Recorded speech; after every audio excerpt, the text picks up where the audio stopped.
Hello everyone, it's Mary. Welcome back to the channel. I'm so excited about this video because I was running through the Dollar Tree the other day and saw so many cool ideas to share with you in the way of organization as well as crafting items.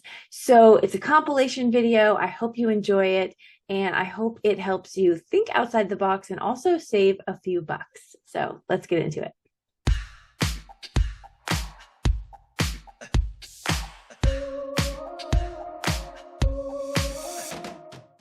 All right, everybody, let's jump into the first organization tip that I have is to first purge. Go through your stuff. If you're not using it, I have had this bag of stuff for years. And so it's high time I take it out and figure out what I'm going to do with it. So I picked up these cookie jars, I guess, or I don't even know, snack jars you can call them. They're plastic. And I got 5 of them because I wanted to make it a little bit seamless where I have this one shelf, and I feel like if the containers are all the same, it looks nicer, and it wasn't that expensive to do. So I am going to go through and pull off the stickers. They remove very easily on these, and again, I got 5 of them. So I'm going to show you, I'm going to talk you through a little bit of what I did here because I have so many embellishments, and I got to be honest with you all, I do not use them. They sit in the drawer and they just collect dust. And so I'm going through and purging. Okay, Mary, be honest with yourself. What are you actually going to use?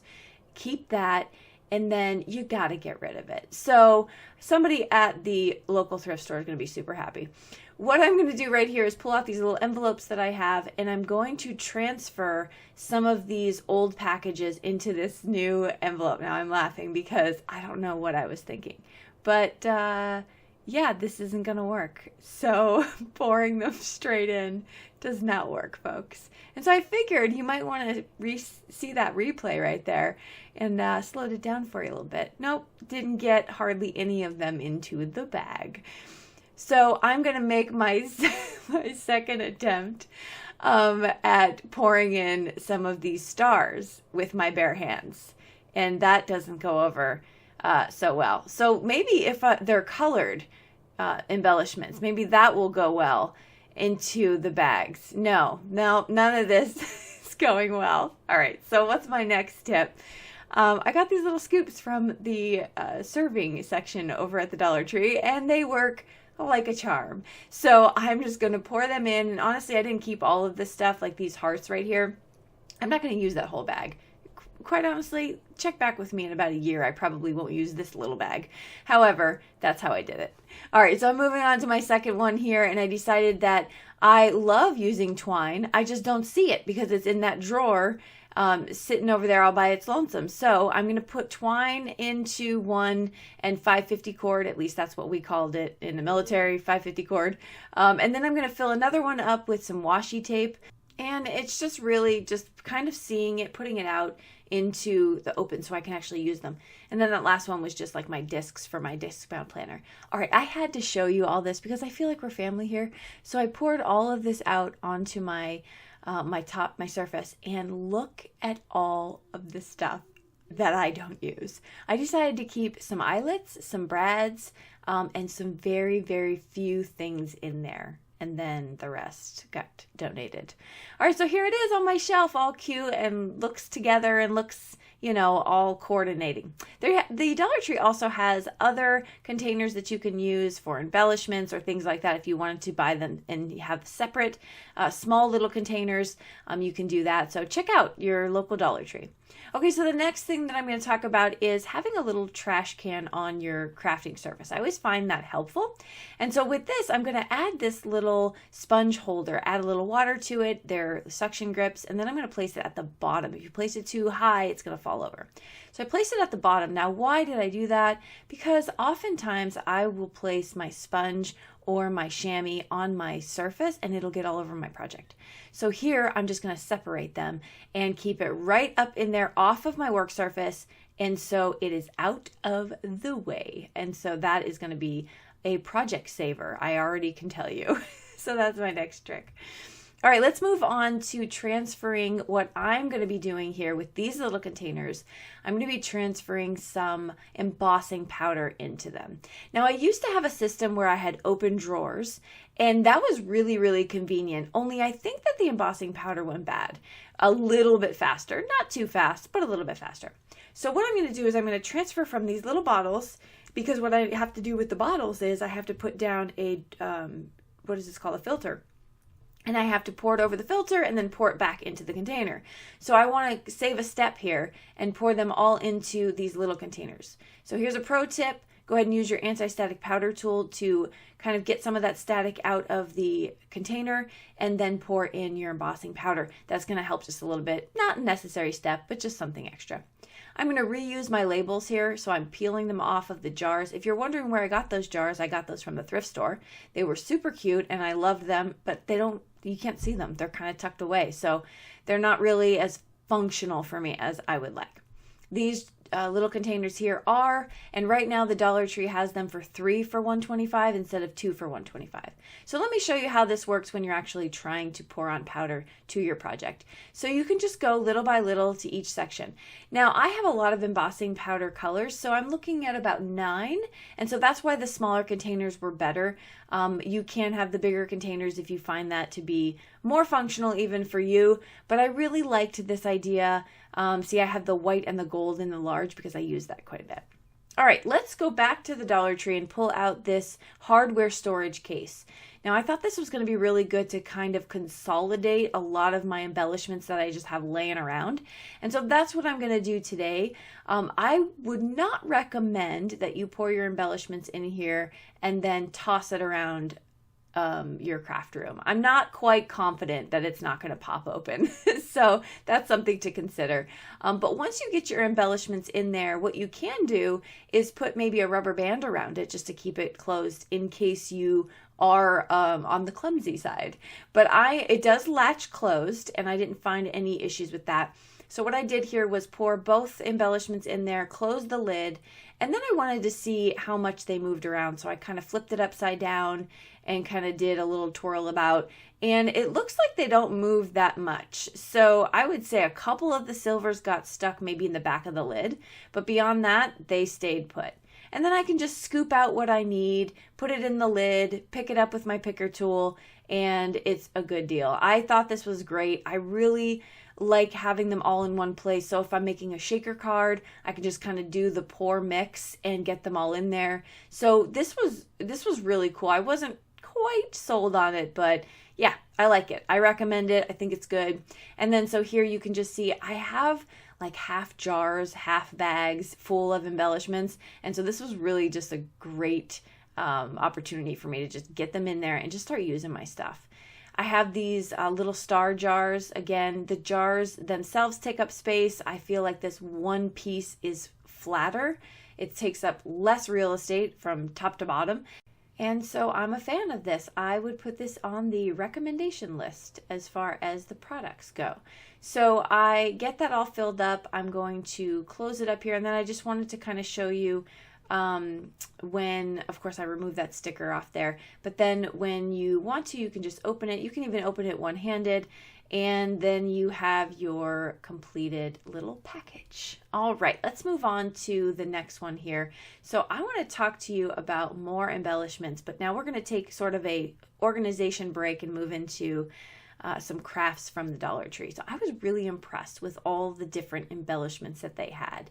Some of them were $3, some of them were still the $1.25, but when I show you a little up close, I have not seen this kind of amount of embellishments for $3 before. So in these packages with the boxes, you're going to actually see they come with their own containers and then each of the individual containers.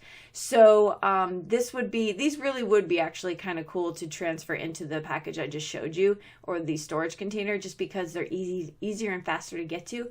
This has an outside package right here. So you have your plastic, it almost feels like acrylic on the outside, and then little tubes in the inside. This one though, it comes in a plastic container, and this does not have any storage. Just the individual bits are in these storage containers right here.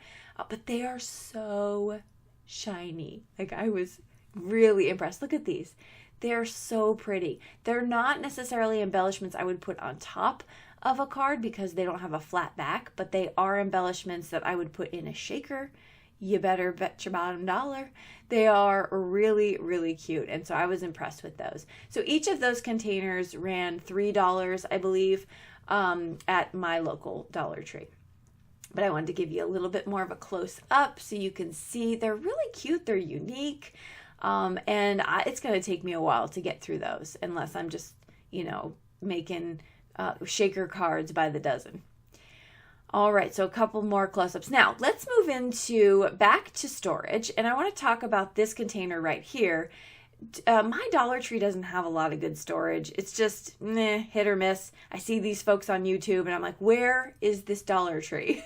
Because it is like the factory of the Dollar Tree. However, that clear container is going to save me on my desk. So you can see my hot mess of a desk right here. I have a lot of projects that I work on.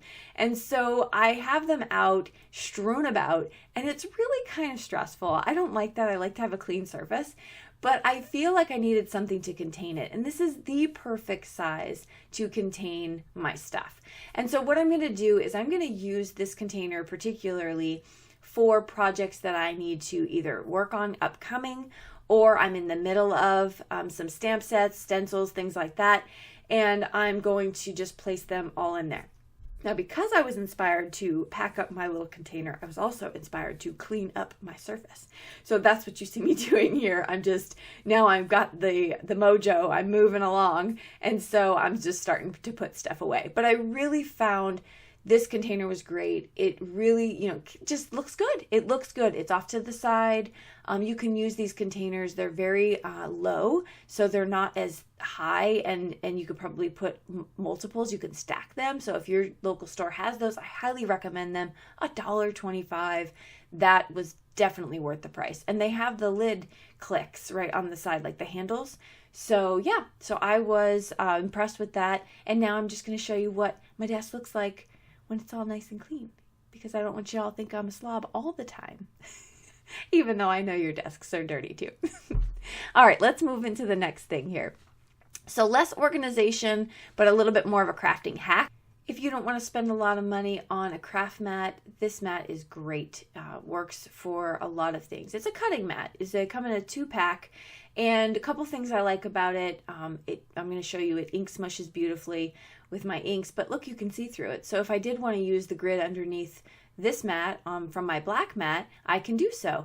I wouldn't cut on my black mat. I think I'd probably be much more apt to cut on this mat, even though it's probably not going to last very long if you start doing that. However, yeah, so far so good. I'm going to show you some more things. Now, I use a lot of paper towels in my craft room, and I really want to cut back on that. So what I'm going to do is I picked up this 4-pack of reusable towels.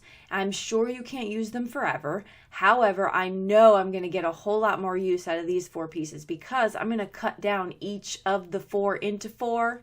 Doing public math, that's 16. The 16 are going to last me a while because they're reusable. So right now it's dried, okay? So I'm using it right now dry, but I'm going to show you later how I go rinse off. I've actually used it with paint, so stay tuned. Now, another thing you can do with these mats is you can cut them down. I've cut this down into 5.5 by 5.5, and I would highly recommend you round those corners. They are sharp. And so I go back in and I round the 4 corners, and then I'm going to have a flexible mobile piece that I can use. You can use it for watercoloring, you can use it for ink smushing, take it on the go. And so it's just really good to have. Now what I'm going to do is I'm going to put some black paint on there, and then I'm going to flick onto my project. When you have a flexible mat instead of, say, an acrylic block, I find that I have more control over my flicks. I don't know why. I feel like you get more of them.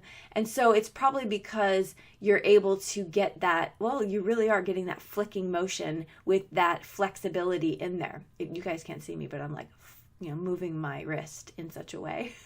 So that's possible to flick it better. Okay, let's move on. These stencil brushes, did you see them? That's what we're going to be talking about next. I'm going through my stencils here, trying to figure out, this is how I keep my stencils for organization in case you haven't seen this yet, in a 6x8 binder. And I'm going to use this stencil brush to stencil. Now, gotta be honest with you, this isn't my go-to. I would not use these stencil brushes for stenciling. I know they're popular out there amongst some folks. I don't find I get a good blend or a good look. It's just not my thing. So would I recommend them for stenciling? No. But you get 3 to a pack. And so I would recommend them for other things I'm about to show you. Now I want to take another tip in here, another item, and these are the microfiber cloths from the automotive section. Pick them up. They're amazing. I use them all the time. This obviously isn't the brand new one. I have a bunch. And they clean my brushes so well. I love them. So that's another item from the Dollar Tree for crafting that I highly recommend. I'm going to pull out this Arteza paint here. This is metallic paint. And I'm going to use my stencil brush to stencil on right here onto my surface this word love pattern. So I get that done and I thought it looks kind of cool. You kind of get an embossing type of look. I mean, this is a shimmery paint, so it's cool. But I thought I kind of like the bristly look of these stencil brushes, so I decided to go in with 2 different colors and kind of give myself a really fun background. Now, this isn't a completed project. I would cut that down, maybe die cut a heart into that background to give you a nice little abstract look, something like that. But yeah, I thought the stencil brushes were cool to have on hand where if I didn't want to ruin my more expensive brushes or do different techniques, they were worth it, but definitely I wouldn't use them for stenciling myself. Nah. All right, so this was covered in paint. I went to my sink and I rinsed it off and I squeezed it out, and now it's wet and it's easy to use and I can clean off stuff with it. And yeah, I recommend those. Those were definitely a find out of nowhere. Okay, let's move on to the next organization tip. So I picked up these over-the-door hooks. Now I have this hook system behind my work surface where I can hang those little containers, but I thought this was kind of cool. Now, I'm not sure that I'm going to use them here, but I wanted to put this in here because I thought they were really good if you do have maybe a door on your closet or something like that and you want to hang additional things from it. You have 2 different hooks, so you can put things that are rolls. Anything that has a hook you can clip on there. So I went and I did my scissors. I threw my scissors on there just to kind of see. So I wanted to add that just again. Maybe it doesn't work perfectly in my space, but it could be something outside the box for your space. And you can put, like I said, on a door or maybe even a cabinet door or something like that. And so yeah, so I'm just throwing that in there and showing you. I just added some scissors and whatnot. Moving right along to the next organization hack, I have these shower rings. And so you can get them like this or you can get them in the plain plastic. Now inside my closet here, I have this wire rack and it's not getting any use whatsoever. So I decided to hang my shower hooks with some washi tape. You can do this with ribbon. Again, anything that you can get to fit on those hooks, do it because you are using up some wasted space. You can put these in your closet even and put scarves on each of those shower hooks so you have a different scarf for your hook. You can just really try to think outside the box on that because that was super fun. All right, that'll do it for this video. Thank you so much for hanging out with me. I hope you were able to take away some really fun and useful tips out of this. If you like this video, give it a big thumbs up. Don't forget to hit subscribe so you don't miss anything from me. And I will link everything below in the description box that wasn't from the Dollar Tree that maybe caught your eye and you want to check out closer. I will see you all in the comments down below and in the next video. Bye-bye.